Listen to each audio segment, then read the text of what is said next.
आज हम देखेंगे characteristics of the standard regulator ICs की। तो आईसीज जो वोल्टेज रेगुलेटर की जो आईसीज रहती है उसकी कुछ कैरेक्टरिस्टिक्स रहती है। तो देखते हैं फर्स्ट कैरेक्टरिस्टिक जो रहती है इनपुट वोल्टेज रेंज।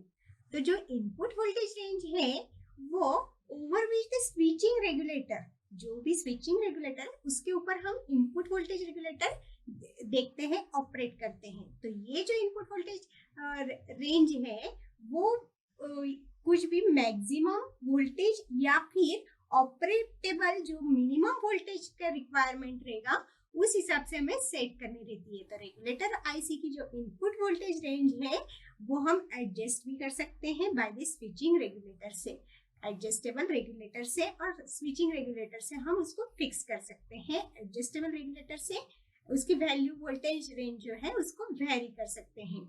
तो जो ये इनपुट वोल्टेज रेंज है उसमें जो इनपुट पावर कंडीशंस है विद एडिक्वेट मार्जिन, ये हमें इनपुट पावर फ्लक्चुएशन से हम यहाँ पे बचते हैं या जो फ्लक्चुएशन है उसको रिमूव करते हैं और इनपुट वोल्टेज रेंज को यहाँ पे फिक्स करते हैं थ्रू दी स्टेप डाउन और स्टेप अप रेंज से।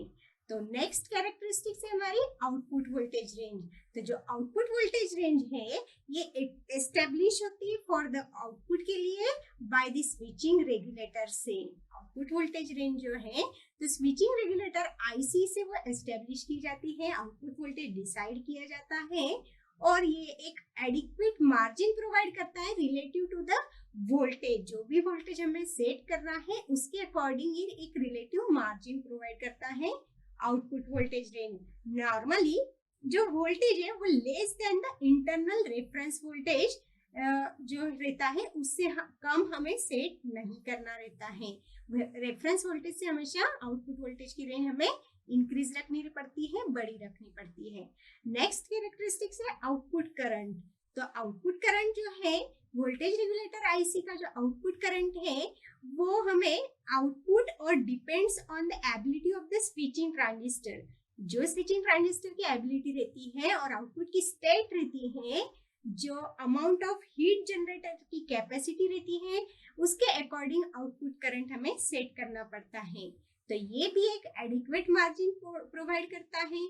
ऑल्सो द ट्रांजिएंट्स करंट्स भी यहाँ पे कंसीडर होता है। तो कंटिन्यूअस आउटपुट करंट के लिए हमें यहाँ पे ये डिफरेंट फॉर्म में स्विचिंग करंट, यहाँ पे आउटपुट करंट हमें मिलता है। नेक्स्ट कैरेक्टरिस्टिक्स है स्विचिंग फ्रीक्वेंसी। तो जो फ्रीक्वेंसी है इसमें स्विचिंग रेगुलेटर ये टर्न ऑन और ऑफ होता है। ऐसी फ्रीक्वेंसी हमें सेट करनी रहती है जो भी डिवाइसेस में और एप्लीकेशन में हम यूज कर रहे हैं। वोल्टेज रेगुलेटर आईसीज की स्विचिंग फ्रीक्वेंसी कि रेगुलेटर कंटिन्यूअसली टर्न ऑन और ऑफ हो सके, स्विच ऑन और स्विच ऑफ हो सके।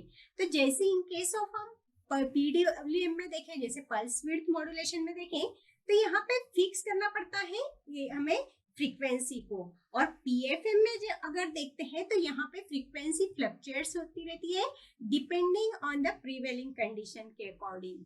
तो यहाँ पे जो ट्रेड ऑफ्स रहता है between the efficiency and size, ये भी यहाँ पे कंसीडर किया जाता है और उसका जो इम्पैक्ट है वो ये स्विचिंग रेगुलेटर आईसी पे पड़ता है। नेक्स्ट कैरेक्टरिस्टिक्स है ऑपरेटिंग टेम्परेचर रेंज। जो टेम्परेचर रेंज है over which the switching regulator ये क्या ऑपरेट होती है, स्विचिंग रेगुलेटर के ऊपर जो टेम्परेचर रेंज ऑपरेट होती है in terms of the ambient and और जंक्शन टेम्परेचर। एम्बिएंट टेम्परेचर रहता है या जंक्शन टेम्परेचर के रेंज में हम उसको लेते हैं। यहाँ पे एप्लीकेशन के रिक्वायरमेंट से, जैसे होम इलेक्ट्रिक अप्लायंसेस है, ऑटोमेटिव अप्लायंसेस है, तो जो हीट डिसिपेशन के लिए जो अप्लायंसेस हम यूज कर रहे हैं, तो इस हिसाब से यहाँ पे हीट डिसिपेशन कंसीडर करके हमें ऑपरेटिंग टेम्परेचर रेंज को कंसीडर करना रहता है। तो ये हो गई different characteristics of standard regulator ICs.